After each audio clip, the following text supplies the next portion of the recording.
Last night I had a bad dream. That I was trapped in the city. Then I asked, is that really such a bad thing? They're robbing people on the daily. Can you blame it that they never had things? Guess not. Last night, they pulled up on me and at the light like, It's Port-au-Prince fallen, with gangs now estimated to control 85%. Almost 200 people slain in Cité Soleil. Because the state is absent from many areas of Cité Soleil, a gang leader was able to execute possibly 100 or more people because he was upset about his child being killed. We've continued to back undemocratic elements, and it has led to the very predictable disaster that we have now.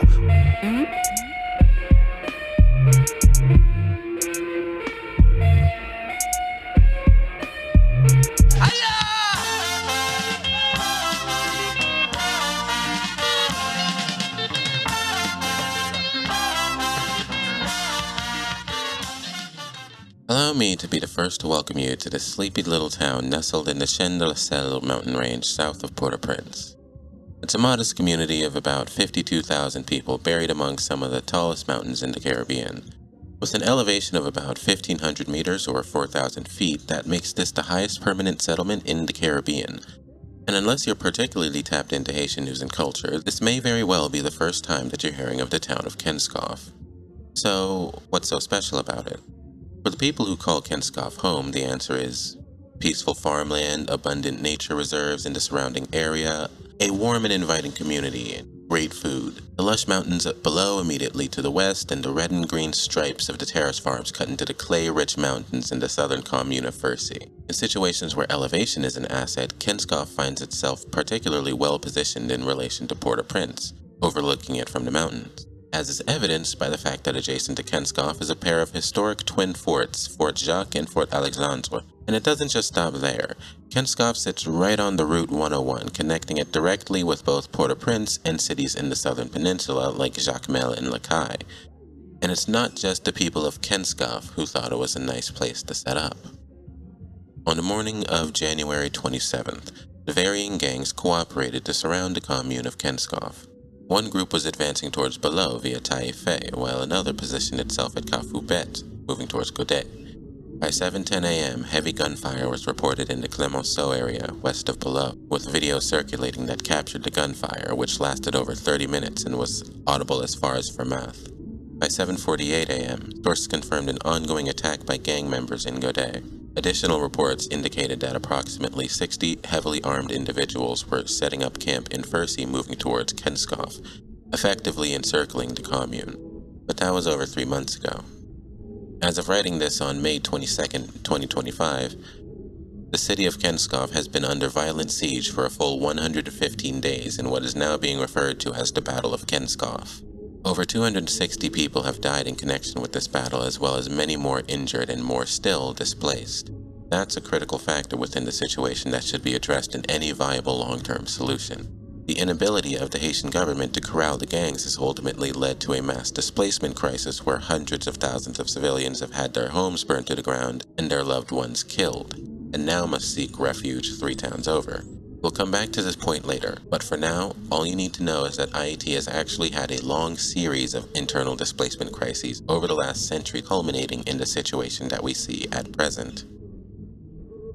But here's the problem. The police responded to the surrounding of and the subsequent attack of Kenscoff. They would fight to dislodge the gangs from their hiding spots within the city. However, a shocking revelation struck the Haitian people as Interim Prime Minister Aristide Coup declared in a press conference that the Haitian government had already known the attack was going to happen. Kenscoff, nous te connaissons, service intelligence police, service intelligence privature, service intelligence ministère intérieur, ministère de la justice, qui dit que tu as un problème. Qui a fait ça arriver? Through some failure in the gang's operational security, intelligence agents were able to induce with reasonable certainty that Kenscoff was going to be the subject of an attack in mid to late January. So on January 23rd and 24th of 2025, the mayor of Kenscoff ordered a suspension of all cultural activities and the prohibition of motorcycle traffic from 8 p.m. to 6 a.m. Clubs, boutiques, and bars were all required to close up shop by 8 p.m., and everybody had to carry a valid identification at all times as law enforcement was conducting routine checks. On top of all this, a curfew from 9 p.m. to 6 a.m. was also established, allowing only police, ambulances, and municipal vehicles to circulate during that time. And these measures came in response to credible reports of a coordinated gang plot targeting Kenscoff, Fort Jacques, and La Boulette 12 during the night of January 23rd and 24th.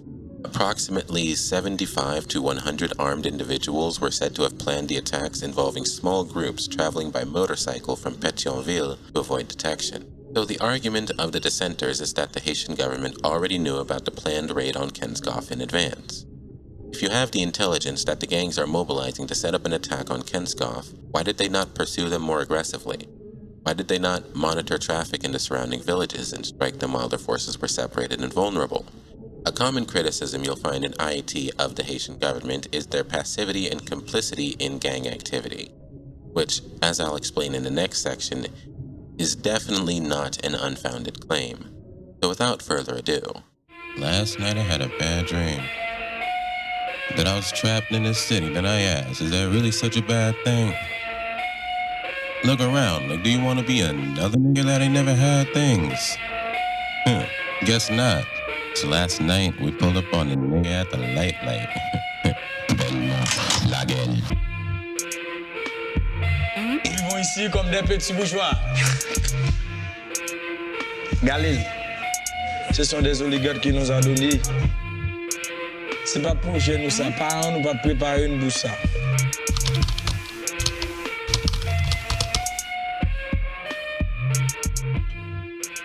welcome to Port-au-Prince. Port-au-Prince, you see, is the second in our story of three. Some call it hell, some call it home. Some would argue that simply by virtue of being the capital of the Republic of Haiti, that this city in particular will bear the brunt of any political upheaval, and trust me, there will be plenty of political upheaval. Let's begin by looking at the anatomy of the gangs.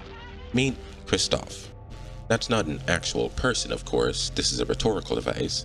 Christophe is a young boy growing up in Cité Soleil. His mom died of cholera when he was just 4 years old, and his dad was a UN peacekeeper whom he would never meet. School in his neighborhood had to stop instruction to avoid being targeted by gangs. The local clinics would only provide health services very early in the morning for the exact same reason. I'm not going to lie to you. This boy is in bad shape. Enter Gabriel Jean-Pierre, more colloquially known as T. Gabriel. He is the leader of the GPEP faction whose base of operations is in Cité Soleil. He notices Christophe hanging around the neighborhood, surviving off the charity of others, and decides that he's feeling charitable today. He approaches the young boy and asks him to run an errand for him. Something simple, like grabbing food or carrying something across the neighborhood. T. Gabriel gives Christophe some money for his time, and Christophe lives to see another day. With time, Christophe becomes a regular errand boy of T. Gabriel and any other OGs of the neighborhood. After a few months of working for GPEP, he's given a firearm. A small caliber handgun, but a firearm nonetheless. Now Christophe is being sent out on patrols. As he participates more and shows his loyalty, he is eventually given a rifle and a vest. Now Christophe is 21 years old and has fully integrated into the culture. Now, of course, not everybody's story is the same, details change from person to person. However, the pattern of identifying vulnerable and impressionable youth to be groomed into foot soldiers is a bread and butter tactic of the militias that we see at play here. There are no jobs for young people in this country, so they come to me for help. I give them weapons, and they work for Duvaliers. But it's not just employment that the gangs are offering these young boys. They're offering security and agency. Affiliation with the militia that's attached to your community means that you have a community of people within arm's reach that you can rely on to mobilize to your defense at a moment's notice. And given the circumstances of many of these recruits, it's rather understandable that they would take this offer. The only thing is that in order to remain in the gang, you must adopt its behaviors, its values. You must ingratiate yourself to the existing culture. And this is where so many people's idea of the gangs as a positive or even net neutral revolutionary force goes to die. War desensitizes all who have to experience it for a prolonged period of time. Death and violence seem to become not only possible, but inevitable. And the perspective of some of the more lucid gang members is that they align themselves to the nearest person who can concretely offer that security and agency. And now the duopoly of force between the gangs and the Haitian National Police has grown to envelop you. So being part of the increasingly less exclusive club of Haitian gun owners means that you now have the authority to inflict violence. Now, this analysis is all well and good, but they're still fighting the corrupt Haitian government, and that's a net good, right? And herein lies the problem that I was setting up. This would be a valid point if the gangs limited all uses of deadly force to state actors, people acting to preserve the current system. However, pesky reality keeps on making us think. Let's begin with the question of, what is an acceptable civilian casualty rate for a situation like this? An idealist might say 0. Somebody else might say 5 or 10%. However, civilian casualties in gang attacks are routinely over half. Not to mention the fact that they burn entire neighborhoods to the ground, forcibly displacing the entire community, which is a violation of international law. He denied his men committed rape, but admitted forcibly displacing the population. We chase people out to weaken the enemy so no one can give them info until appli. When we fight, we don't mess around. You have to chase the people away first. We burn down their houses so they have no choice but to leave. Then we have a clear space to confront the enemy and clearly see who we're shooting at. That way there's no collateral damage. It's better to lose your house than your life. Life is more important than anything else. He argues that he does it to clear out the area and ensure that nobody returns to what he has now declared as a conflict zone. And this is exactly the problem. Where does the authority come for any entity to force you to leave your legally owned and/or occupied home under threat of death? And of course, after the residents are all gone, the gangs can repurpose and rebuild the neighborhood as they see fit. For now, I'll levy the same critique towards people like Jimmy Cherizier as I do towards a certain nameless Haitian revolutionary figure. Black solidarity was viewed as a means to an end and not an end unto itself. This means that the fact that this is an alliance of black people arising to overthrow a corrupt government is simply a matter of circumstance. They are not bound by any sort of ideology that holds black solidarity and sanctity of black life as core tenets of their union. The union is purely opportunistic. This means that groups such as these are liable to commit violence against black people in the advancement of their goals and ambitions. I'll spare you the images, but I provided this evaluation to set the material framework we're working within. This is the kind of thing that you can't really understand without showing you the pictures and the videos, but out of respect to the people affected, I would never want to. However, the point at hand is that a perverse culture surrounding violence has emerged from many Haitian gangs. Beheadings, rape, shooting civilians as they flee, killing whole families in their homes, flying severed heads attached to drones, tying people's hands behind their backs and hanging them by their wrists. It's grim. And for many around Port-au-Prince, they just simply have to wake up, check their local WhatsApp group to see if any of these videos take place on their path to work, get dressed and get out the door because we got bills to pay. To many typical citizens of Haiti, this is just a lesser of two evils situation. The gangs are an unequivocal bad thing, and these guys' PR team's friendliness towards white YouTubers seems to have convinced quite a few people otherwise. Yes, they exist in opposition to a federal government that most reasonable Haitians have on good authority is a collection of thieves. The word oligarch is extremely common amongst political discussions among Haitians. The removal of that government in favor of one that understands what the people need and the steps necessary to organize solutions would be a good thing. But that is not these people. So anyway, we see all the marks of the master's tools, but let's take a look at where we got them from.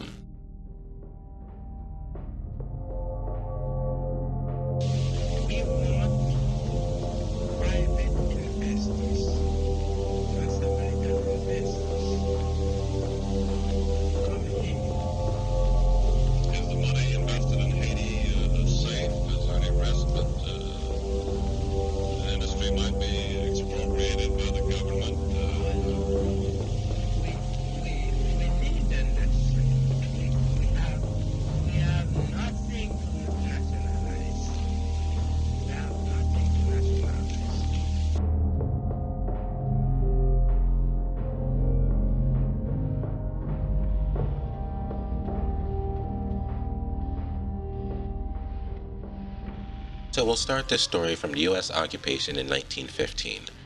Nominally, The occupation was to reestablish peace and order, and has nothing to do with any diplomatic negotiations of the past or the future. but that's a pretty hard sell when within months of arriving, they attempt to rewrite the Haitian constitution to allow them to establish business interests in the country, deport all the Germans, their political opponents, just straight up rob the national treasury for all its gold, then privatize and buy the Haitian National Bank. The overseeing officer on the task of drafting a new Haitian constitution was none other than Franklin Delano Roosevelt, who was Assistant Secretary of the Navy under President Woodrow Wilson. The new Haitian constitution had a crucial change to it, right on the first page, Article 5. The right to own real estate shall be given to foreigners residing in Haiti, and to societies organized by foreigners for purposes of residence and agricultural, commercial, industrial, or educational enterprises. This was an intense cultural taboo ever since the first Constitution of 1804. Allowing foreign ownership was seen by many people of the time and ever since, and credibly so, as one of the great markers of the decline of Haiti because now foreign interests would flood the region with resource extraction schemes. This intense cultural moray around foreign land ownership, you see, was a preemptive safeguard against any neo-colonial projects that might develop. And Haiti is far from the first country to get such treatment. Following the end of the Spanish-American War in 1898, aka the United States jacking Spain and Mexico for half of everything they own, and in 1904, the Roosevelt Corollary was ratified, wherein Theodore Roosevelt declared, "The United States would intervene as a last resort to ensure that other nations in the Western Hemisphere fulfilled their obligations to the international creditors, and did not invite foreign aggression to the detriment of the entire body of American nations." And this is where the notion of the United States as the world police is truly born. No, it wasn't with the original Monroe Doctrine, as that was more a declaration that further colonization wouldn't be tolerated, arguing that the Americas should be left to develop their own systems. Now, the United States, of course, was the biggest power in the hemisphere, so it had confidence in its ability to secure advantageous conditions throughout the rest of the continent. However, the Roosevelt Corollary sets a paradigm where the United States can decide to invade any country it chooses in the Western Hemisphere without any aggression from the other party necessary. Now, by this time, they had already started in Cuba and Dominican Republic, vacuuming up former Spanish possessions in the Caribbean. But the Roosevelt Corollary is what first gave us formal permission to start making this our official MO. So with the new Roosevelt Corollary in place, first the United States would set their sights on Nicaragua and Haiti, which were both continuously occupied by the United States for approximately the same period of time, with Nicaragua going from 1912 to 1933 and Haiti's lasting from 1915 to 1934. And it wasn't just a change to the Constitution and new foreign capital that they gave us. They also taught us how to run a functioning neoliberal democracy. So the United States Marines proposed a new constitution, and when the Haitian Parliament refused to pass it, they dissolved Parliament at gunpoint, then posed the constitution as a public referendum. A large portion of the population is illiterate, so a white card means yes and a black card means no. You take a white card from the American Marine at the voting booth and you put it in the box. Where is the black card? I don't know. Ask the Marine? The one who doesn't speak Haitian Creole? I'm sure this person that just spent the past couple of years peppering crowds with lead and dissolving the legislative branch under threat of death will be helpful in this situation. Oh, and by the way, the United States would not let us have our legislative branch back for the next 13 years. Meanwhile, they would create a government body to oversee American agricultural interests in the country called the Société Haitienne Américaine de Développement Agricole, or SHADA. Then they would implement state-mandated unpaid labor and bought up chunks of land and turned the residents into serfs. The result is the first major displacement crisis of modern Haiti, as tens of thousands of people shuffled and redistributed themselves to avoid the U.S. Marines, with many Haitians leaving for our neighbor Cuba, only to find that the Marines were there as well. By the way, did you know that the second most spoken language in Cuba is actually Haitian Creole? Well, now you do. The project can be pretty well summed up with the following quote that NAACP Secretary Herbert Seligman published in the newspaper called The Nation. Military camps have been built throughout the island. Property of natives have been taken for military use. Haitians carrying a gun were for a time shot on sight. Machine guns have been turned on crowds of unarmed natives. And United States Marines have, by accounts which several of them gave me in casual conversation, not troubled to investigate how many were killed or wounded. Anyway, the U.S. ends up fighting a pair of insurgency wars to preserve their already failing rubber state and end up leaving in 1934.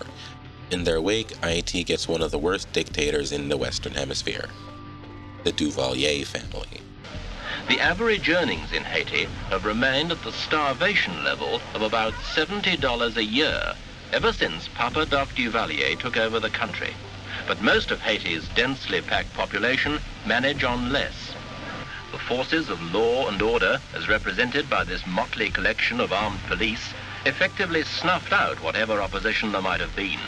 Ill-trained except in violence, inefficient except in extortion, they would have been laughable had they not been so deadly. And there were always the tontons. In fact, a band of armed thugs with absolute power of life and death, the tontons Macoute were vested with dark and mysterious power in the half-world of voodoo. The tontons Macoute represented a deity which could snatch men away and carry them off to a kind of hell. And the reality was not far behind the fable. Did you know that before the US occupation, Haiti had a rail network connecting a majority of major cities? They were built between 1898 and 1915 and were immediately neglected into disrepair and then cannibalized by a combination of the US Marines, the Duvalier family, and the Tonton Macoute, the secret police of the era, and to many, the first progenitor of the modern gangs of Haiti. The Tonton Macoute were the invisible and unknowable enforcement arm of the Duvalier government. You don't criticize the Duvaliers in public or even in private because you could very well be talking to a Tonton Macoute and not even know it. They were also responsible for the suppression of intellectuals who weren't willing to take both a positive opinion of the Duvaliers and frame their work to that effect as well. This led to a mass exodus of college-educated Haitians. I actually already went into detail on how this instance of Haitian scholasticide likely led to the HIV crisis in the United States in the 80s. It's all connected, folks. Video in the description. But anyway, this era is marked by a drastic decrease in crime. As long as you could shut up and didn't have anything that the Tonton Macoute wanted, like, say, land, money, or perhaps even your girlfriend, and weren't in abject urban poverty, you were probably okay. There hasn't been a violent crime here in years. Even stealing is virtually unheard of. In fact, a recent study by the United Nations reported Haiti to be one of the safest countries in the world. The Duvalier regime was being bankrolled by the United States to act as a capitalist counterbalance to Cuba. They would actually go on to do the same thing in Jamaica towards the end of the Duvalier regime to hedge their bets. And the return for the payment was to secure American capital interests. Coffee is the #1 export in Haiti. But guess what else comes from Haiti? That's right, baseballs. 85% of the hand-sewn baseballs in America come from Haiti. The United States Administration for International Development, or USAID, was established under headbanger-in-chief JFK, and if you only read about it in the context of Haiti, you'd be forgiven for thinking that it's basically a giant cabal of men in hoods that shadow out their faces, lighting candles, doing incantations, ritual sacrifice, anything really as long as it keeps Haiti poor. So in the 80s, they began the process of undercutting Haitian farmers by distributing free food. If a typical consumer only has $40 to spend on groceries, then of course they're more likely to choose the free option. As a result, local farmers had to watch their harvest rot as they just simply couldn't compete with the prices of American goods. And because they didn't sell anything at market, they don't have the money to pay bills, buy tools, or anything else that a person might need. They end up abandoning their farms and looking for employment in urban centers, mostly Port-au-Prince. This means that the capital continuously becomes more crowded while food sovereignty becomes less and less attainable as a country. This was instead of organizing crop buyouts to stimulate local economies and keep farmers from going broke. Like for far less money, they could have bought up all the locally produced crops at a guaranteed price and then in charge themselves with distributing it wherever it needs to go. And so the result is an increased population in cities like Port-au-Prince, where companies like Rawlings and Gildan would establish sweatshops to capitalize on the cheap and disposable workforce. So historically, Port-au-Prince has had a population of a little over 150,000 people since the 50s. Then throughout the 70s and 80s, we began to see people getting smoked out of their lands in rural spaces and into urban centers in search of employment. And then by 2025, the population of Port-au-Prince is teetering on 3 million. The only problem is that the infrastructure and social services didn't grow to accommodate the increase in population. And this is the precondition for the current gang situation. This third mass displacement event forces an abundance of people into smaller and smaller spaces with increasingly fewer avenues for social mobility outside of violence. I think history, and I realized in the history always oligarchs and businessmen were funding gangs to do their favors. So if D9 is a gang, we will get funds from an oligarch as well. C'est eux les gangs, c'est eux qui financent les gangs. Les oligarques qui créent les gangs, ils n'ont pas voulu l'autre businessman pareil, ils fait compétition avec eux. Ils voient l'argent, ils voient les armes dans le tout. Donc le groupe qui crée les gangs, c'est les politiciens. Les grands gouvernements qui sont au pouvoir, exemple Jovenel Moïse, qui est sous pouvoir, l'État prend décision contre l'oligarque qui a tout privilège, il était après tirer privilège dans les oligarques, qui ça l'oligarque fait, il a créé une opposition, il a une opposition à l'argent, opposition qui ça fait, les voyer l'argent dans le quartier populaire, ils voient les armes, ils voient les balles, et puis ils ont créé un groupe armé pour déstabiliser Jovenel. Là où tout ça on fait pas voir Jovenel aller finalement, on est obligé d'assassiner. Après la mort Jovenel Kounia, quand ils ont été créés, groupe armé ont été créés, viennent autonomes.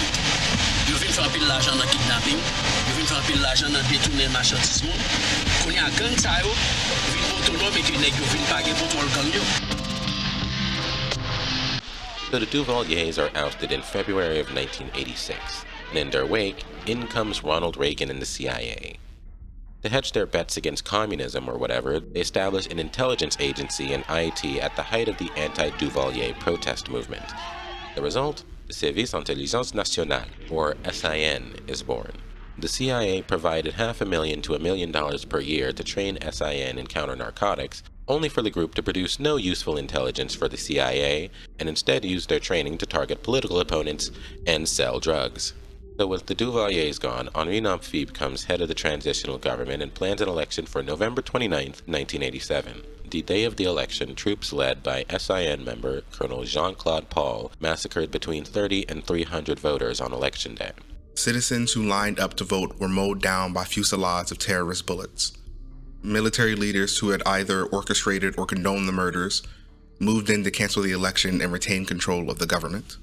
And for the record, the United States continued to fund them for another 4 years until the first Aristide Coup, but we'll get to that with time.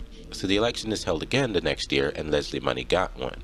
However, many doubted the legitimacy of this election with a voter turnout of 10% or lower, and him winning with 50.29% of the votes in a 10-candidate pool. And that 10% figure is being generous. Some sources estimate as low as 4% voter turnout, with most of the voters being cronies of politicians. Long story short, we cycle between 3 Duvalier cronies, punctuated by popular coups on all sides, and for a moment, it seems that a good omen was smiling on the country, as the next leader to take power in this long line of depositions was a member of the military who had managed his way into the Duvaliers' inner circle and was supportive of the 1986 coup of Baby Doc. So when he took power on March 10, 1990, people around the world didn't know what to expect. So imagine the shock when 3 days later, de facto President Arard Abraham emerged from his home to give his first speech as president, and he announces that he will be promptly resigning from his position and that the next acting president would be Supreme Court Justice Bertha Pascal Trouillot, making her the first black woman head of state in the Western Hemisphere. And for a moment, many people began to think that perhaps the heavy cloud of the Duvalier legacy was finally beginning to lift. So Madam President Pascal Trouillot charged herself with organizing a safe and high-participation election for the next president to lead the nation from out of the mire that decades of Duvalierism had sunken the country into. And from that election, we got a left-leaning evangelical populist preaching a message of unity among the working class, higher wages, and an end to leaders selling out the country for profit, and ended up developing a bit of a cult of personality around himself. For a second, he seemed to be the chosen one who would finally change the trajectory of the nation for the better, and he hit the ground running with a number of popular policies. Despite being a priest by profession, he launched campaigns to normalize and accept African syncretic and African traditional religions like Vodou, Vodun, and Santeria. He donated his $10,000 a month salary. He attacked the wealthy for tax evasion, resulting in increased government revenue for social programs. He tried to quadruple the minimum wage before Bill Clinton and the IMF said, whoa, slow down, little bro. Brought the Tonton Macru to trial for human rights violations, launched investigations on all public officials of the last few decades, restricted international travel for rich Haitians until they could have their bank accounts audited for embezzlement or money laundering. Now, I'm not going to call him the progressive messiah he's often touted to be. However, he is most certainly a step in the right direction. However, his policies were not very popular with USAID, who funded dissenters and paramilitary groups who hated Aristide. Now, it's time to introduce Raoul Cedras. We can think of him as the man on the inside. Raoul was a lieutenant general in the Haitian Armed Forces and was chosen by the US and France to be chief of security for the 1991 election that saw Aristide's victory. Following his election, Aristide confirmed Cedras to his cabinet as the commander-in-chief of the armed forces. So on September 29, 1991, just 8 months or 234 days after Aristide's inauguration, Raoul Cedras called on the soldiers to stage a coup, leaving a military junta led by Raoul himself in his place. The military junta would go on to rule for almost 4 years, marked by economic sanctions on all sides, a drastic decrease in agricultural production, and the slaughter of Aristide's supporters by the thousands. In 1993, Cedras engaged in UN peace talks about ceding power back to Aristide. The result is a document called the Governor's Island Accord, signed by both Cedras and Aristide, outlining the transition of power. 2 months later, when the ship bearing Aristide came to port, the army blocked them from docking, and Cedras announced that he would no longer comply with the previously signed accord. The result was a full military blockade of Haiti. As a result, the common folk were unable to get revenue from selling their coffee, chocolate, and other agricultural goods, nor could they get access to fertilizers, medicine, fuel, and more. The result is a wave of food insecurity, starvation, and economic stagnation striking the country. A 1993 New York Times article estimated that the sanctions killed up to 1,000 children each month. Meanwhile, Aristide, taking asylum in the U.S., was pleading his case first to Bush Sr. and then to Bill Clinton after he took office in 1993, arguing that the mass influx of Haitian refugees caused by the military junta would stop under his administration. So after years of negotiating and a failed attempt to reinstate Aristide, the United Nations Security Council passed Resolution 940 authorizing a multinational military initiative to reinstate Aristide. The result was Operation Uphold Democracy. It began on September 16, 1994, with a small team of all-star negotiators comprised of former President Jimmy Carter, Senator Sam Nunn, and General Colin Powell, a colleague of Cedras during their time studying at the School for the Americas, a military institution led by the Department of Defense. And Powell was a large part of the sway that got them the audience with Cedras to begin with. Now, I used the term negotiators earlier, but that was being a little bit generous. They were more like ultimatum presenters. They were mostly there to remind him of what happened during Operation Urgent Fury in Grenada and then later Operation Just Cause in Panama, and that now the 82nd Airborne of the United States Air Force would be turning their attention on him. Now, Raoul capitulated, but the Haitian armed forces themselves were a little bit slower to welcome back the old president, resulting in minor skirmishes throughout the country. However, the resistance was short-lived, and Aristide would return to the country next month to reclaim his spot as head of state. His return to power was marked by frequent clashes with the Organisation Politique Lavalas, or OPL, the political party that he had helped found, over what he perceived as a distance from the people. This ultimately led to Aristide leaving the party in 1996 at the end of his term to start a new party called the Famille Lavalas, or the Lavalas family, leading to the OPL renaming itself to the Organisation des Peuples en Lutte, or the Struggling People's Party, keeping the OPL acronym.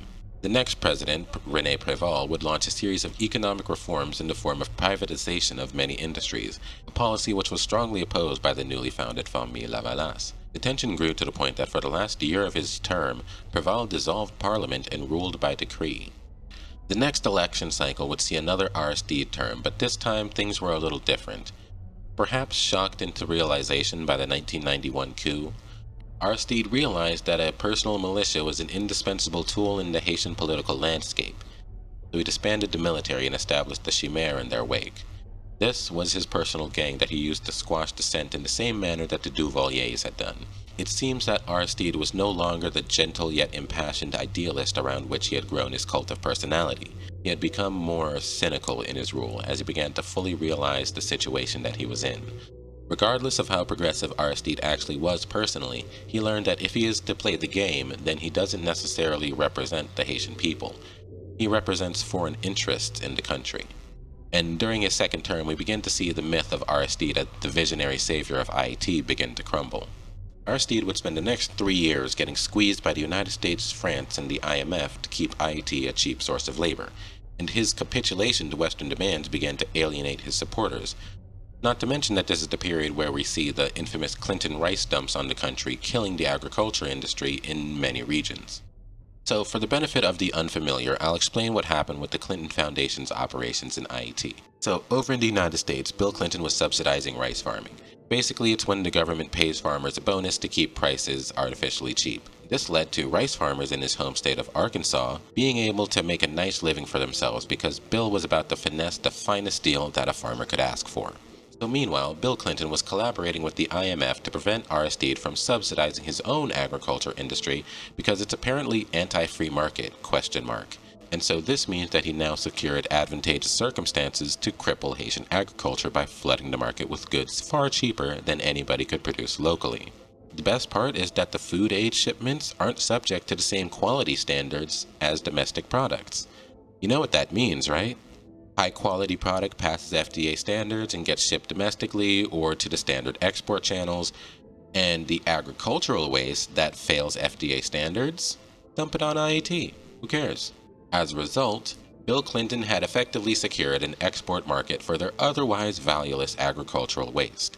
So logically, the rice that they were dumping on IAT was dangerously high in arsenic and cadmium, far above the legal limit to be sold in the United States and double that of local product as per the University of Michigan. The result is that IAT went from food self-sufficient for the majority of its history as a tropical island with a year-round growing season, to 50% of all food being imported and having some of the worst national rates of food insecurity in the world. And in the wake of this humanitarian disaster, they established large industrial parks like this one in the north of the country called Caracol Industrial Park under the guise of creating jobs and development. But in reality, they were just sweatshops kept profitable by suppressing Haitian minimum wage to keep Walmart t-shirts and American baseball tickets cheap. That's right, throughout the 80s, 90s, and 2000s, disenfranchised Haitians were stitching your baseballs and sewing your jerseys. If you own a piece of clothing by Gildan, check the tag, it might be from Haiti. Thanks, Bill Clinton. It's maybe been good for some of my farmers in Arkansas, but it has not worked. It was a mistake. It was a mistake that I was a party to. I am not pointing the finger at anybody. I did that. I have to live every day with the consequences of the lost capacity to produce a rice crop in Haiti to feed those people. Because of what I did. Nobody else. So Aristide, unknowingly entering into his final months as president of Haiti, passionately called for reparations of the French indemnity debt of 1825, where President Jean Boyer promised to pay 200 million francs as reparations to the French for the property loss, with the property being the Haitian citizens themselves along with their tools and infrastructure. Needless to say, France was not hearing out Aristide at all. A couple months later, Amiot Métayer, the leader of a pro-Aristide gang called L'Armée Cannibale, was found with his eye sockets shot through and his heart cut out. Upon hearing the news, his brother Bouter would swear vengeance on whoever was responsible, and he set his eyes on Aristide himself. 4 months later, on February 5, 2004, he raided the Gonaïves police station for weapons and vehicles and successfully captured the city, marking the start of an insurrection. A little over 2 weeks later, on February 22, 2004, they would also capture Cap Haitien and were closing in on Port-au-Prince. On February 29, 2004, Aristide was approached by a representative of the United States State Department and asked to provide a letter of resignation and board a plane that the Americans had staged for him with no knowledge of his destination. To this day, Aristide maintains that he was under duress and was effectively kidnapped. When it landed, he learned that he was now in the Central African Republic, and by this point it was clear that Aristide was no longer their choice to be the leader of the country. The new acting president of Haiti immediately petitioned the UN Security Council to send a peacekeeping force to the country. It was approved the same day. Yes, all of this happened on February 29th. Now, with the beginning of the 2004 UN Peacekeeping Mission, we're entering into the last 20 years of Haitian history, which means that if you're a young adult like me, these are events that you would have almost certainly grown up hearing about, or God forbid, experiencing. So let's talk about the humanitarian disaster that was UN humanitarian aid in Haiti. So, you remember Christophe from earlier? That young boy who was groomed into a foot soldier after his father abandoned him and his mother was killed? Well, allow me to tell you a little bit more about the circumstances of his birth. So in November 2007, 114 members of the Sri Lankan Army Peacekeeping Mission in Haiti were accused of sexual misconduct and abuse extending as far back as their arrival in 2004. This event, even at the time, was being linked to a culture of impunity against sexual violence against Iram Tamils during the Sri Lankan Civil War. A pro-LTTE news outlet, Isapriya was a volunteer at one of the hospitals in Duvalierism. Then she ended up in one of the internment camps in Vavonia. However, as I stated earlier, this isn't conclusive evidence. In November 2010, the UK's Channel 4 broadcast video footage obtained from Sri Lankan soldiers, showing them executing Tamils, both LTTE combatants and civilians at point-blank range. In that footage, there were a number of dead bodies, one of which was identified as none other than Isapriya.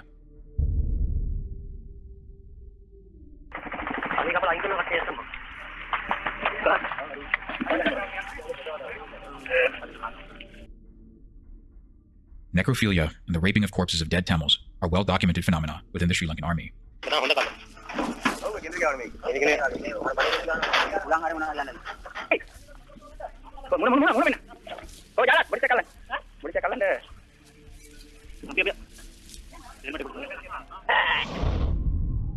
Officials in Haiti have said that UN peacekeeping soldiers from Sri Lanka had even raped children as young as 7 years old.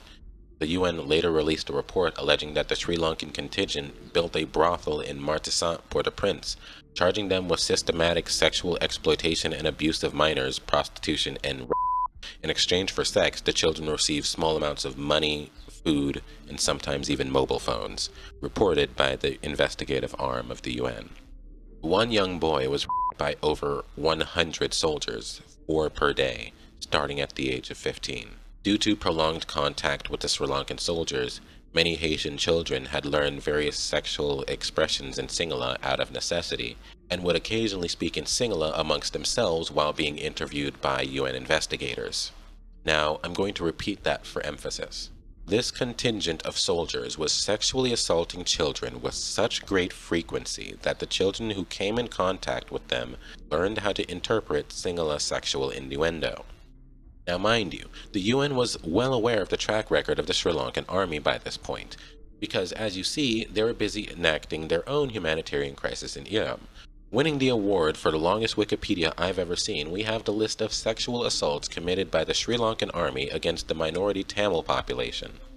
This was accompanied by linguistic discrimination by removing Tamil from government proceedings, violent pogroms, burning of homes, businesses, and libraries, and the targeted shelling of schools, hospitals, and other so-called no-fire zones, just as we're seeing in the Gaza Strip.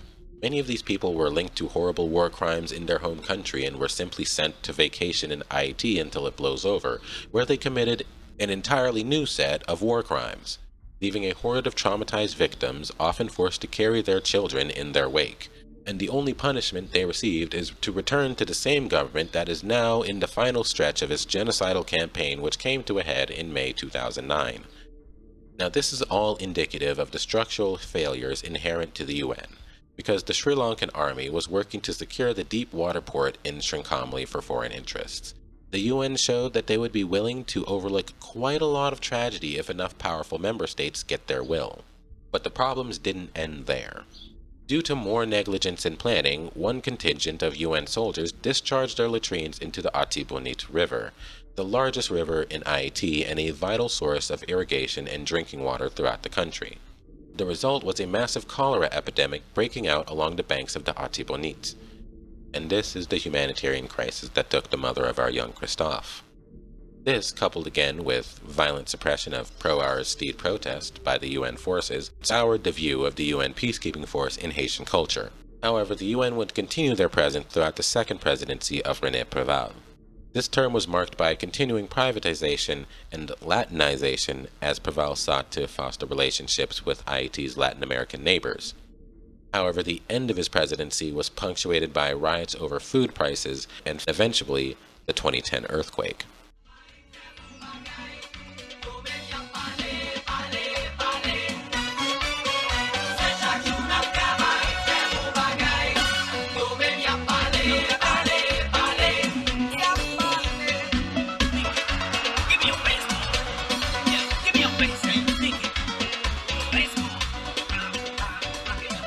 So now allow me to introduce you to President Sweet Micky.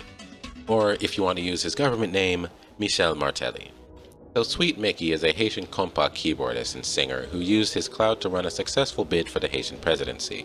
He was far from a polished diplomat. He drank on stage, smoked, cursed, and even cross-dressed on occasion. Sweet Micky would later mark the genesis of what we can now call the modern Republican Party of Haiti in the American sense. And I frame it in terms of American politics because the PHTK has a reputation for being the more pro-US party. And I mean, why shouldn't he be?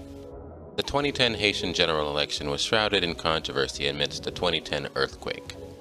One notable exception from the ballot this election was the perennial mainstay of the Haitian political scene, the famille Duvaliers.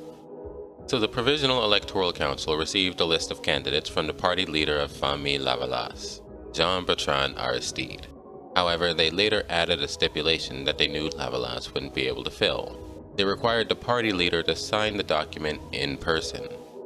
Aristide, still exiled in South Africa and denied entry into Haiti, would have to watch from afar as his populist party got kneecapped before the race even started. In the 2006 elections, by contrast, several famille Duvaliers senators claimed to represent the party without endorsement of either Aristide or the membership, and the Provisional Electoral Council made no objection.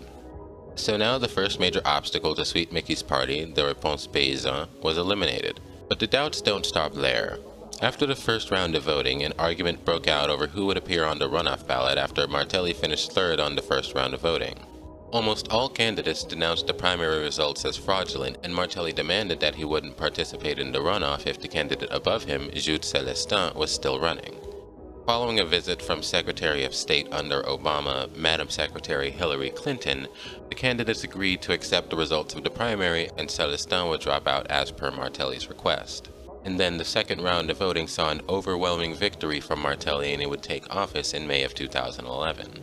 As president, Micky rode in on a platform heavy on reconstruction in the wake of the 2010 earthquake. His success on that front? Debatable. The underlying cause of why the Port-au-Prince earthquake was so bad was because so many people were forced out of their homes in the countryside and into substandard living accommodations in the capital, where they were all subsequently buried. And the solution, outside of rebuilding the capital with more earthquake-resistant infrastructure, is to encourage and incentivize living outside of the capital, which he didn't quite accomplish. However, what he did manage to accomplish was funding and arming gangs while facilitating and profiting from drug trafficking, diverting earthquake relief funds and Petrocaraïbe money to his own personal coffers, and all the other things that might define the term kleptocrat. And I mean, kleptocracy isn't new or unique to Haiti. In the US, we just call it lobbying or securing the contract. A company wasn't going to just come in and make that investment and set up this t-shirt sewing manufacturing facility.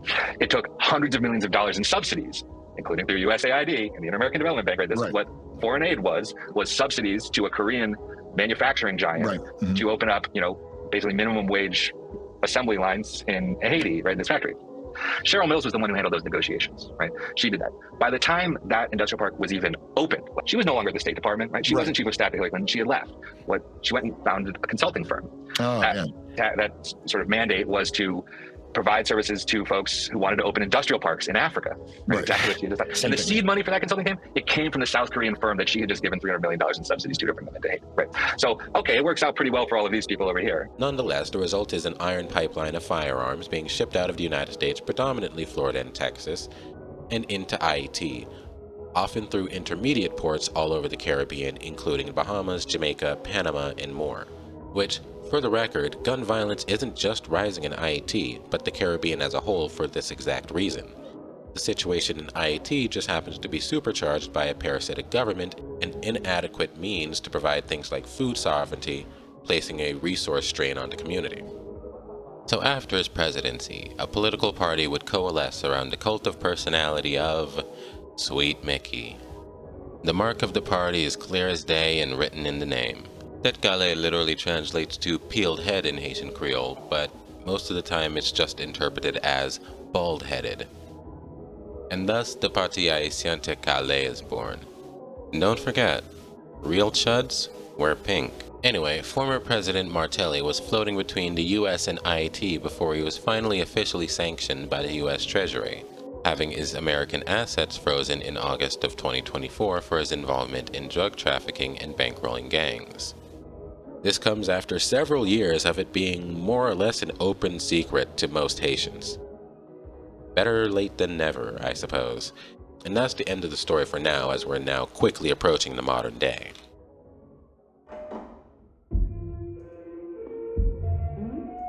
Allow me to introduce you to Jimmy Cherizier, currently one of the most feared people in Haiti, better known by his nickname, Barbecue. A lot of mythology surrounds his nickname. Some say it's because his mom cooked food for people, others say it's because he leaves burning cities in his wake, others still say that he cooks people and eats them. Nobody really knows, and it's not really that important. What is important is that he comes on the scene as a Haitian police officer for over a decade. However, he makes his first appearance under the national spotlight by being implicated in the Grand Ravine massacre of 2017, in which the police killed 9 people.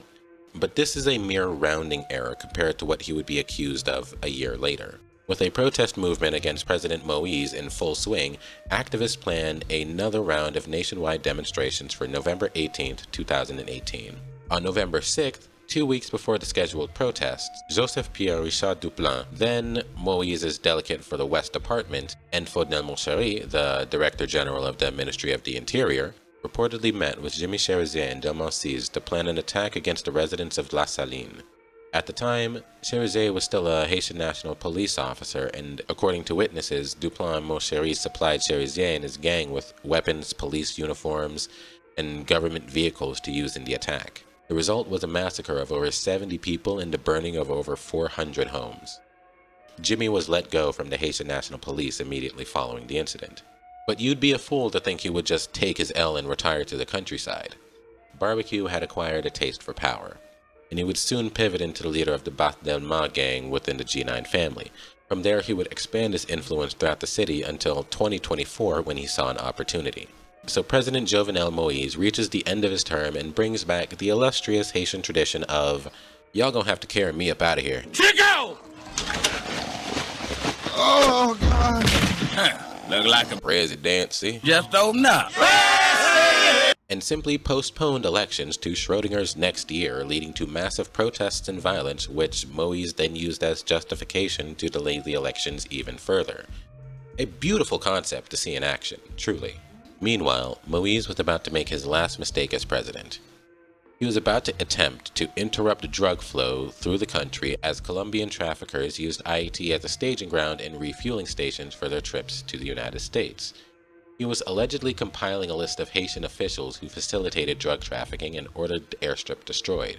Within a couple days, Moise appointed Ariel Henry as prime minister and puts him in charge of elections, making him the second most powerful government official in Haiti. And it is at this time that Jovenel Moise is promptly carried up out of there on July 7, 2021. This leaves Ariel Henry as the most powerful man in Haiti, and he decides that he likes the Schrodinger's next year shtick, and if it ain't broke, don't fix it.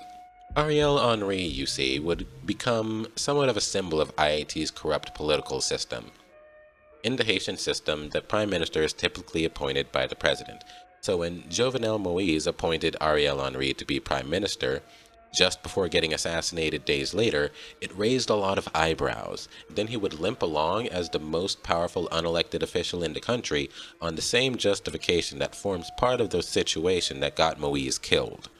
So meanwhile, a collective of Haitian officials and intellectuals met at the Montana Hotel in Port-au-Prince, just outside Juvenat, to develop a statement of first principles and designate the framework for the transition of power for the next government. The result is the Montana Accord. The Montana Accord called for the resignation of Ariel Henry and the creation of a presidential council made up of 1 or 2 delegates from every major interest groups, placing emphasis on delegates to represent human rights, the rights of women, all of the religious communities, including Vodou, which is actually a big addition because contrary to what many people think, only like 2 or 3% of Haitians will admit on a census form that they actually practice Vodou. Yes, Vodou, an Afro-syncretic religion based in reverence for your ancestors and respect for all spirits, has also become effectively demonized within the First Black Republic as well. Anyway, I'll say that this seems to be a relatively progressive document at first read. However, we'll never truly know how effective it was because Ariel Henry simply said no. Because remember folks, you can always just say no, democracy. I'm Captain Lou Albano talking to you about Democracy. kids. Don't be afraid to say no. Anyone that asks you Vote. is not your friend. Democracy. Can and will kill. Remember, don't be afraid to turn to your priest, your rabbi, your minister, your moms, your dads, your teachers, because Democracy. Can kill. And if you do vote, you go to hell before you die. Please. So before Henri planned the election, he decided he was going to need a foreign peacekeeping force. So Henri traveled to Kenya to seal the deal on a multinational support mission. And this was the opportunity that Barbecue was waiting for. During Henri's absence, Cherizier managed to broker a treaty between the gangs of Port-au-Prince who would now fight collectively under the name Vivre Ensemble, or Live Together in Haitian Creole. They organized jailbreaks in Port-au-Prince as well as Croix-des-Bouquets, and upon the return of Prime Minister Ariel Henry, a united front of political dissidents and gang members stormed the airport and said, "I wish you would try to land here," prompting Ariel Henry to redirect his plane to the U.S. to quickly plead his case to his American backers, where he got nothing. He then attempted to redirect his plane to the Dominican Republic, however he was denied entry to their airspace. He eventually landed in Puerto Rico, where he abdicated his position as Prime Minister. So now we are firmly out of the realm of historical analysis, and everything from here forward is going to be more akin to the news. So let's meet the Transitional Presidential Council, who actually did take power.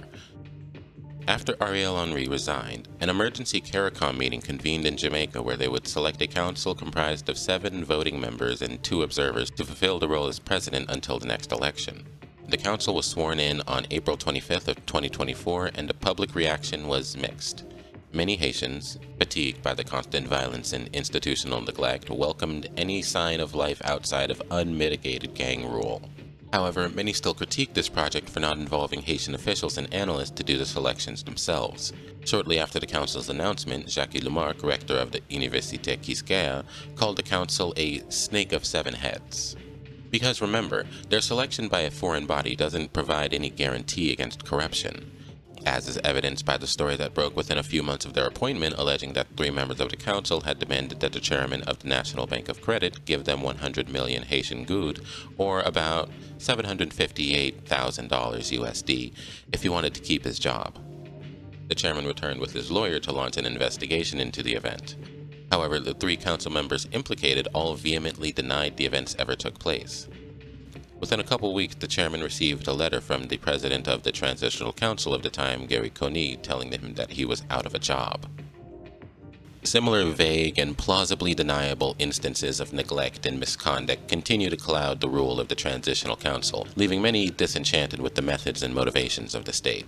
So on June 25, 2024, the first contingent of 400 soldiers from the Multinational Support Mission, led by Kenya, arrived in Haiti, with another 200 arriving 3 weeks later.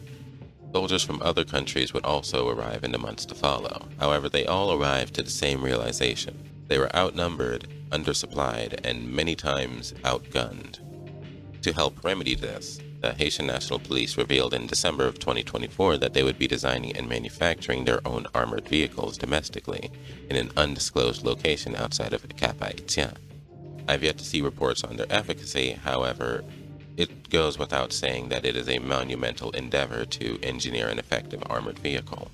Though confronted with a rapidly deteriorating situation in Port-au-Prince, the Transitional Presidential Council put out a 3-pronged action plan stating their key goals. 1. Eradicate banditry and crime. The government pledged to intensify operations against armed gangs and criminal networks aiming to dismantle their influence. 2. Restore peace and stability. Efforts will focus on securing the country with priority given to areas most affected by violence. 3. Guarantee free movement of people and goods. Authorities plan to secure strategic corridors, particularly in Port-au-Prince and the Artibonite region, to facilitate daily life and economic activities. Their ability to achieve any of these goals still remains to be seen, however. The biggest critique of the Haitian National Police and the Transitional Presidential Council in their endeavor to root out gang violence is that they're entirely too passive and too rigid to engage in any sort of effective counterinsurgency. And the Kenyan-led Multinational Support Mission quickly gained a reputation for being timid behind the Haitian National Police, which I believe is inherent to any foreign soldier trying to act in the capacity of the state. Not being able to fully understand the context in which you find yourself leads to you being more on edge, more distrusting of the same people who you are sent to protect.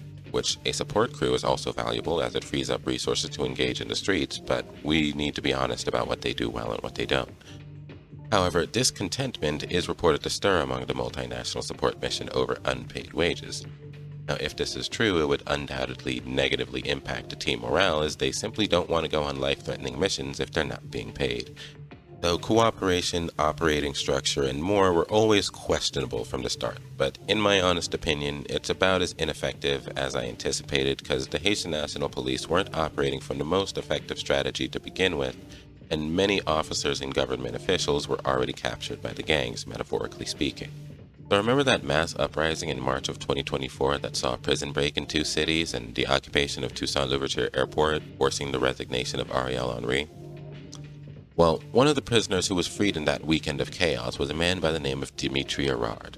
So Dimitri was a guard at the presidential palace since Sweet Micky's presidency, and he was arrested in connection to the assassination of Jovenel Moïse in 2021.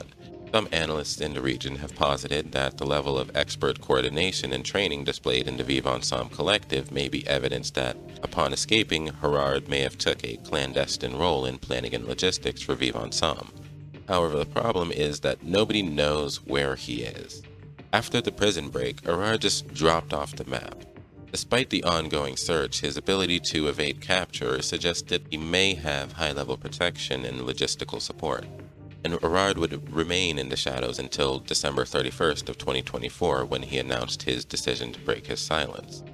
Through his Bureau of Communication, he revealed his plans to release a 3-part documentary series on January 31st titled Surviving the Storm, Dimitri Erard on Politics, Accusations, and the Future. Now, the documentary actually released a few days later on February 4th due to, as Erard and his team said, technical difficulties. Erard has also been vocal on Instagram, issuing letters to Donald Trump demanding that the U.S. unseal the records on the assassination of Jovenel Moïse and other public statements. Mercenaries entered the private residence of our president and assassinated him in cold blood. In the aftermath, 4 men, some of whom were not U.S. citizens nor residents, were arrested in Haiti and later extradited to the United States. Critical case files have been sealed at the request of U.S. authorities, precisely by federal prosecutors from the Biden-Harris administration. Additionally, a sealed order and a gag order issued by U.S. District Judge Jose Martinez restrict access to critical evidence and silence those involved under the pretense of safety concerns. These actions obstruct Haiti's investigation and prevent the truth from reaching the Haitian people and the world. Haiti demands transparency. I formally request that declassified documents be unsealed and disclosed, just as was done for the cases of President John Fitzgerald Kennedy and Dr. Martin Luther King Jr. It is not merely a legal matter. It is a matter of historical truth and justice. Now, the loss of such a highly trained and highly connected asset marks a giant blow for the Haitian state, as the Haitian National Police seems to need all the help they can get in planning and logistics. The Haitian National Police have a tendency to operate counterinsurgency missions from scattered patrols of mine-resistant armored vehicles, drive into the region, and largely stay either in or close to the vehicle, minimizing officer casualties. However, this allows the gangs to simply hide and wait them out in the alleys where the vehicles can't travel. So the limited mobility of armored vehicles ultimately ends up being a noticeable hindrance to the Haitian National Police. And it seems that they're solving this issue by supplementing their assaults with drones. On Saturday, March 2nd of 2025, the Haitian National Police unveiled their shiny new toys. The morning was rang in with the monotone whir of drones as the Haitian National Police began dropping explosives on one of Vivre Ensemble's strongholds in Delma. It was soon followed by a ground assault, resulting in a firefight. I've yet to see an official death toll on the assault, but the Haitian government claims it as a success in eliminating several high-ranking members of the Vivre Ensemble coalition. Except for Barbecue, that is, who managed to slip out unharmed. The next day, Barbecue publishes a video. 7:16 p.m. March 2nd, 2025 at time of recording. Barbecue starts with the date and time to put to rest any rumors that he may have been injured in the attack. This video is essentially Barbecue telling the Transitional Presidential Council and the Haitian National Police that they had opened up Pandora's box. And now Barbecue has been empowered to modify consumer drones for his own purposes, meaning that Barbecue is more than fine with turning Port-au-Prince into a watchdog's map. Bien content, parce que pas oublier me dire la force doit être proportionnelle. OK? Songez ça, force doit être proportionnelle. Raison, nous utiliser drone à explosif pour nous assassiner, moi qu'à utiliser drone à explosif pour m'bailler n'importe monde boire dans pays à tout. Parce que quand nous achetons là, le monde entier vend tout bagay. Nous ka acheter tout. Songez ça. Wherever you buy them, it doesn't matter. Everything is for sale all over the world. I can buy some too. Remember that. As of recording this, I've seen increasing reports of assaults involving explosive drones by the Haitian National Police. And so it seems that the Ukrainian strategy of using inexpensive consumer drones to combat enemies fighting from entrenched positions or in armored vehicles has now integrated itself into the Haitian security landscape. The full ramifications and efficacy of this strategy still remains to be seen as of recording. Addendum as of May 30th. I forgot to mention this earlier, but as I understand it, the Kenyan contingent of 400 soldiers were on a year-long contract which began, as I mentioned earlier, on June 25th, 2024. Now, it was kind of up in the air whether or not they would just go home at the end of the year and call it a day, or if they would renew, or they would send a different 400 to replace them. But now I'm hearing that the Transitional Presidential Council is turning to Eric Prince to help them in the gang fight. And now, an hour into a video on IAT, I have to explain fucking Blackwater.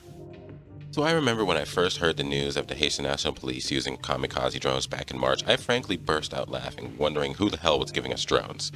Well, as it turns out, it's Blackwater all the way down. Now, Blackwater is yet another Phoenix corporation that has broken down, restructured, and renamed itself dozens of times, and now called itself Constellus, which I believe is a deliberately sanitized name, and because it doesn't have any punch when I say it, any security training, weapon supplying, or active combat taking place at any of Eric Prince's companies, I'm just going to refer to it as Blackwater for simplicity. So as it seems, Haiti's government has hired American contractors, including Mr. Prince, in recent months to work on the secret task force to deploy drones meant to kill gang members. Mr. Prince's team has been operating the drone since March, but the authorities have yet to announce the death or capture of any single high-value target, though it would seem that we've found our source. And now I gotta explain why this isn't exactly as good as we might hope. So if we're going to talk about Blackwater, we're going to have to take this back to the true turn of the millennium, 9/11. So post 9/11, we saw a massive expansion of military spending due to the whole war on terror thing, and Blackwater wrote the masterclass on corporatizing war in the 2000s. Blackwater was essentially a revolving door for CIA and Pentagon personnel. Eric Prince would then donate massive amounts of money to Republican politicians, and then in turn, Blackwater was awarded with large military contracts by Republican administrations. W. Bush, corporate firms like Blackwater allowed him to send more troops into combat without actually sending more troops. He's sending security contractors. Yet, unlike the military, Blackwater was far more expensive and not subject to the same protocol and standards as the military on a day-to-day basis. Our enemies are innovative and resourceful, and so are we. They never stop thinking about new ways to harm our country and our people, and neither do we. I say this to say that supervision and enforcement of certain statutes of the Geneva Convention weren't always as stringent as they should be. Walk with me to Iraq real quick. So the day is February 16th, 2005. 4 Blackwater guards are escorting a U.S. State Department convoy in Iraq. A car approaches the convoy at an intersection. The guards order the driver to stop, but they continue to the intersection as normal. The guards stated that they felt threatened and fired 70 bullets into the vehicle. The fate of the car's driver was unknown at the time because the convoy did not stop after the shooting. Statements from the agents implicated in this incident claimed that one of Blackwater's vehicles had been hit by an insurgent's gunfire, but the investigation concluded that one of the Blackwater guards had actually fired into his own vehicle by accident. John Frazee, the U.S. Embassy in Iraq's top security official, declined to punish Blackwater, the company, or the security guards themselves because he believed that any disciplinary action would lower the morale of the Blackwater contractors. So as you can see, the level of accountability between this and any other military is, let's say, different, but it doesn't stop there. September 16th, 2007. Ahmed Hatem is running an errand with his mother, Mahassin. They're going to pick up his father from the hospital where he worked as a pathologist. Just before noon, they reach Nisour Square. Now, what they hadn't known is that a bomb had gone off nearby and a convoy of 4 armored vehicles carrying Blackwater guards armed with automatic rifles was approaching to secure the area. Iraqi officers Sarhan Diab and Ali Khalif were directing traffic in the square when they hear the convoy open fire and they begin stopping traffic. Officer Sarhan said he thought they were shooting in the air as a warning. Then he hears a woman shouting, "Ibni, Ibni," my son, in Arabic. Ahmed was shot in the head and the weight of his foot began to push the accelerator, propelling his terrified mother directly into the convoy. The crew began opening fire in every direction as civilians fled for their lives, leaving 17 dead and 24 wounded. This led to the Iraqi government revoking Blackwater's permission to operate within the country, as worldwide people were beginning to wonder if the American war economy was going too far. Now, if this sudden detour into the Iraq War felt out of place, imagine how I felt when I found out that the Haitian Transitional Presidential Council has been secretly commissioning this jabroni since March. It genuinely ruined my day when I realized that I would have to write this amendment. I understand that many Haitians, especially in Port-au-Prince, don't see the luxury in being choosy with your allies, but I had to include this section to clarify one point. Even if they may be useful in the moment, they are by no means our friends. Time for us to just put the imperial hat back on to say, we're going to govern those countries if you're incapable of governing yourselves, because enough is enough. We're done being invaded. Because our own national security risk is it. Exactly. Security interests are at stake. You can say that about pretty much all of Africa. They're incapable of governing themselves and benefiting their citizens, because the governments there are all about looting and pillaging and lining their pockets and going shopping in Paris instead of actually hold on a making their second. country. So now we reach the final story of our city's three. The city of Mirebalais is the capital of the Center Department of Haiti, occupying the junction in the central plateau between the towns of Inche to the north, Port-au-Prince to the south, and the Dominican Republic to the east. Sitting at the confluence of the Thames and the Artibonite rivers, it benefits from an abundance of water and irrigable land, such that the primary products of Mirebalais and the surrounding area are coffee, sugarcane, rice, cotton, and limes. Additionally, I would like to introduce you to l'Hôpital Université Mirebalais, University Hospital, Zami La Santé Hospital, or Partners in Health Hospital. The year 2024 tested Haiti like never before. Many healthcare facilities shut their doors, leaving thousands without care.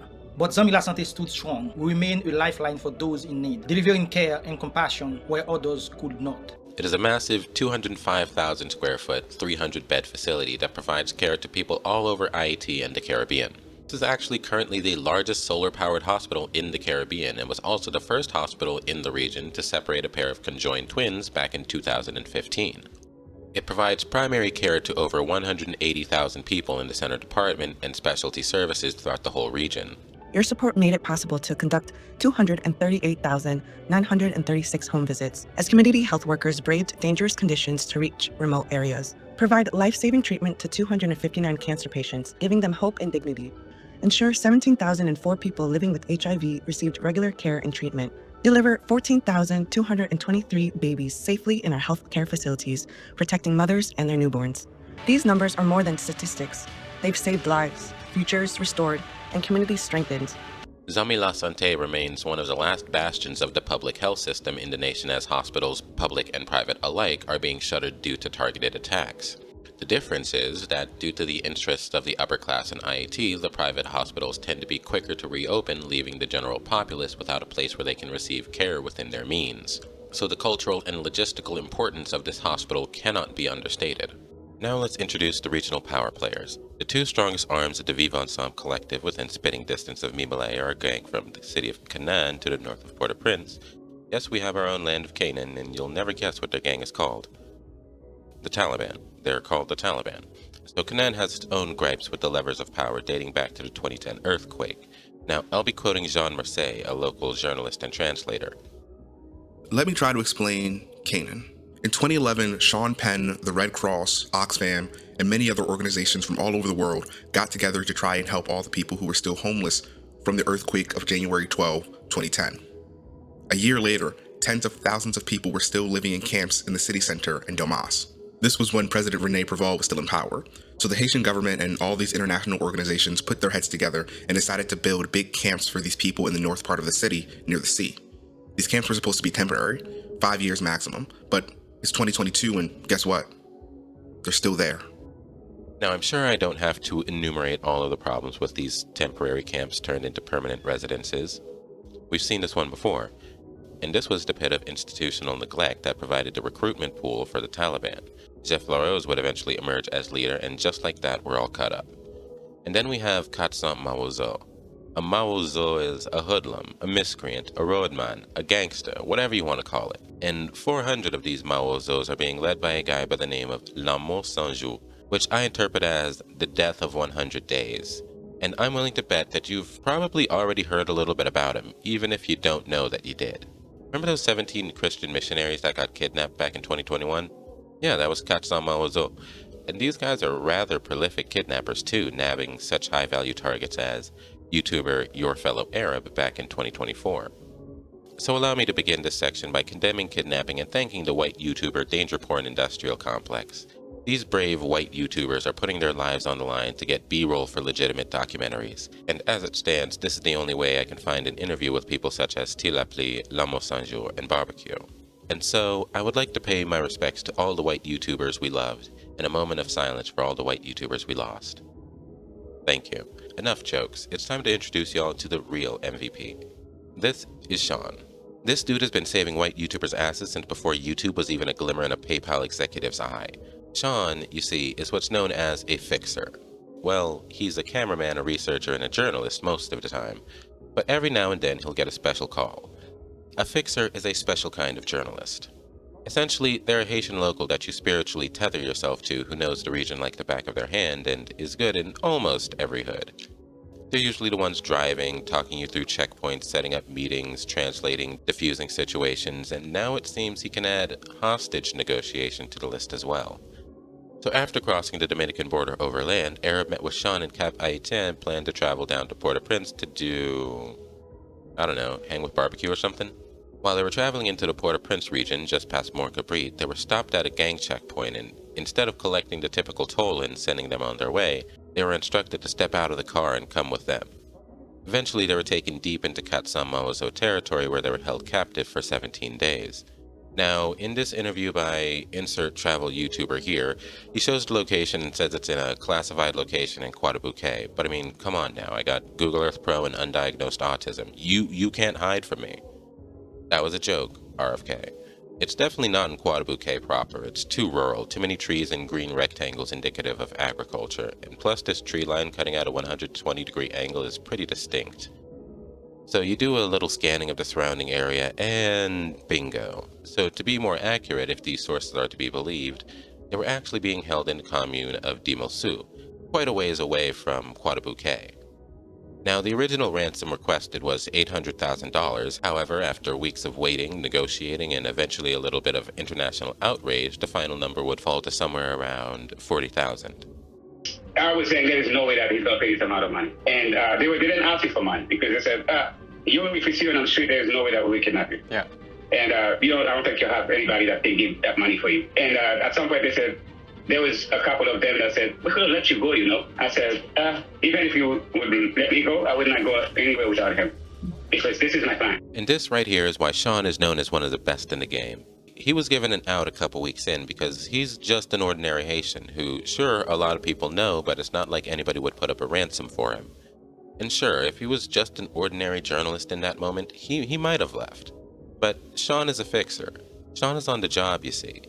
And his job is to ensure the safety of his traveling partner. So Sean decides that if both of them don't make it out, then he's willing to go down with the ship. Then I said, you know what? If we don't do anything, we're probably going to get killed. And I was thinking of sending the information to his YouTubers, and maybe that will raise the awareness and then people would know about it. And I said, no. It needs to go local first. When you go local, they will not take his ass because they know we work with the international press, right? Especially me. And you're also we from the US. So they will think it is us. We don't have our phones anymore. Let's make it do a local, and they will think it's the guy that is doing the exchange here in Port-au-Prince that did it. Now, of course, there's no need to be so dramatic. They were both released a couple days later.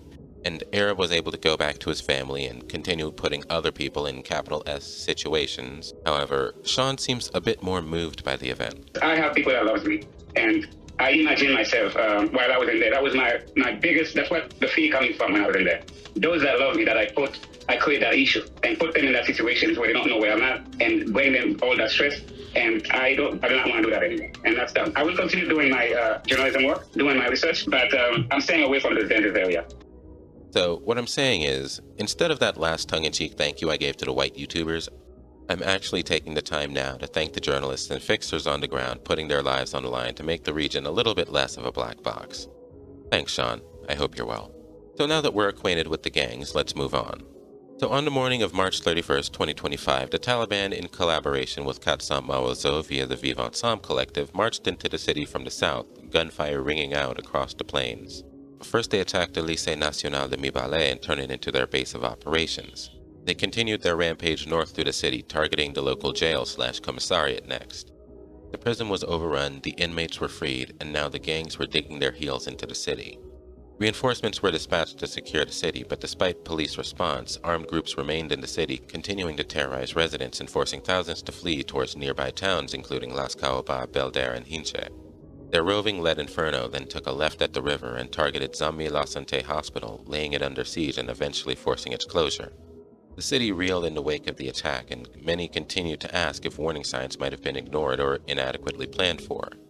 In a more granular sense, the raid comes as a retaliation for a weapons bust involving Port-au-Prince gun runners carrying firearms in from the Dominican Republic, as well as over a dozen arrests in Canaan of young men with incriminating messages on their phones. But when we view this attack in the context of the larger war, one might be able to tease out a bit more of a motive, if still incomplete.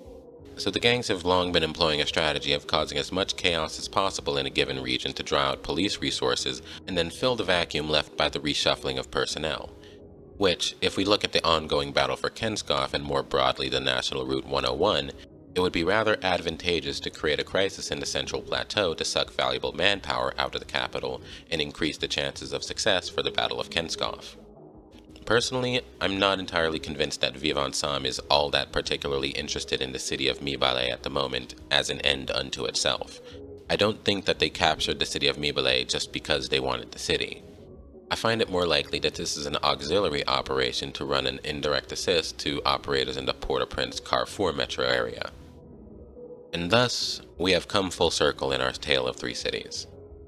So I'll start this section by saying that anybody who tries to tell you that they know the exact series of steps to provide a more equitable IAT for everybody with no possibility for collateral damage, they are lying to you. However, I can list the most effective ways that I know to alleviate the list of problems that I've spent the last approximately 60 minutes describing. 1. Invest in rural development. This does not mean bulldoze people's homes and put high-rise apartments in their place. It means making sure that rural areas have their own construction materials to build their communities strong and in their own vision. As I've already described, much of the situation that we see in Port-au-Prince at present is caused by the eviction of people from rural spaces and corralling them into slums throughout Port-au-Prince. 2. If you absolutely must relocate a community to build a dam or something, then fine. However, I have two conditions that would make it okay. One is that you must adequately compensate the displaced families. You gotta give them enough to comfortably start anew wherever they go within the country. Much of this problem exists because of the long-standing pattern of killing people for their land, or during the United States occupation when they stole a bunch of people's farmland and only gave them $4 per family to figure that shit out. It's insulting. The second thing is that whatever project requires you to relocate people must benefit the surrounding region immediately through combination of employment and amenities access. Pellegrin Dam comes to mind when in the 50s U.S. interests helped to flood out dozens of communities to build a hydroelectric dam that mostly provided power to Port-au-Prince over 30 miles away, instead of prioritizing rural electrification in the area that already had to sacrifice so much to build the dam. I won't go into full detail about it, but it's definitely a good case study to examine. I'll probably talk about it more one day. 3. Arms embargo. Of course, I'm not saying that the entirety of the solution of Haiti's problems lies with external actors. However, continuous armament of the region will almost certainly delay peace indefinitely. Without bullets, the gang's share of the duopoly force is taken away. They would no longer be on the same level of authority as the local government. They'd be on the same rung of the ladder as the general populace. And at that point, I'd be very comfortable with just letting the population deal out justice as they see fit. At a moment like this, a more ingenious revolutionary body might have some base of support from providing community services like schooling, healthcare, food, etc. But Vivre Ensemble doesn't really have that base of public support to shield them in the event that their stake in the force duopoly were to become smaller. 4. Put more money and authority into municipal, arrondissement, and departmental level governments in order to more immediately serve the people and insulate communities from disturbances in the capital. Simply by nature of being the capital of Haiti, Port-au-Prince is the circus tent where all of the war games play out. And by virtue of this fact, If ever a foreign entity were to want to introduce instability in Haiti, Port-au-Prince would be the first place they would go. So to a certain degree, the Haitian people have grown to expect a certain level of dysfunction from the government at the federal level. Now, time for the disclaimer.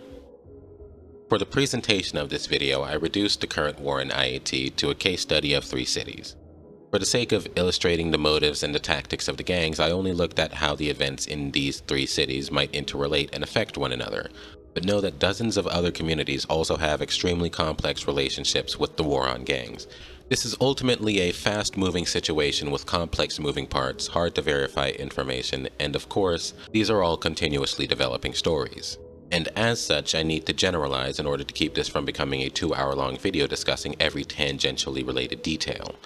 But the goal of this is for you to walk away with a more solid idea on what has been going on in Haiti as of late. It almost feels disingenuous to leave out such entities as the Savien gangs of Artibonite. As of writing, the city of Thirivière was reportedly completely taken over by gangs who had entered on horseback through the mountains to avoid police checkpoints. And there are many more such instances, and if you want to learn more, I will leave additional reading in the description. Addendum as of May 30th. I was struck by some pictures of burning gingerbread houses in Paco, Turgeau, and other neighborhoods in the south of Port-au-Prince, adjacent to Village de Thiers, which has been the subject of an intense offensive launched by the Haitian National Police. It would seem that the burning gingerbread houses are part of a retaliation campaign in the wake of the Village de Thiers attack that allegedly almost killed Izo 5 Secondes. Now, gingerbread houses are a staple of the Haitian architectural catalog, as an architectural style that was born of Haitian architects who synthesized Victorian Gothic aesthetics with fixtures of French architecture like the hipped roof and ornate woodworking and moldings reminiscent of classical architecture and the bright and vibrant patterns of Africa and the Caribbean, all folded into the facade of a building and then stretched taller to have high ceilings so as to adapt it to the hot climate of Haiti. The result is a collection of stunning buildings that have proved surprisingly earthquake resistant, as most of them survived the 2010 earthquake. Also, fun fact, quite a few of them have served as homes to a few Haitian presidents back in the day, and it genuinely brought a tear to my eye seeing these historical sites go up in flames. I'll leave more videos in the description if you want to learn more about them. So, with all this being said, I remain optimistic about the future of Haiti. There's a common saying in Haiti where you can respond to "How are you?" with "Bien m'oblige," which can be translated to "I'm fine, I have to be." Remember that hypothetical person I mentioned back in the 2nd chapter, who wakes up every day, steals their nerves, and confronts the collapse around them and gets out the door because the world waits for no one, regardless of circumstance? There is a world of great knowledge, art, music, and culture emanating from this island. One can only imagine what Haiti could do with a more empowered population, and I do spend a whole lot of time imagining. So, if this is your first introduction to the channel, then hello, welcome, and congratulations on actually finishing a documentary on one of the most talked about yet least understood subjects in geopolitics and history. To all the people returning, how do you like the new style? All my stuff from now on should start looking a lot crisper. I got kinda sick nasty with the editing, and all of my stuff from now on should start looking a lot crisper.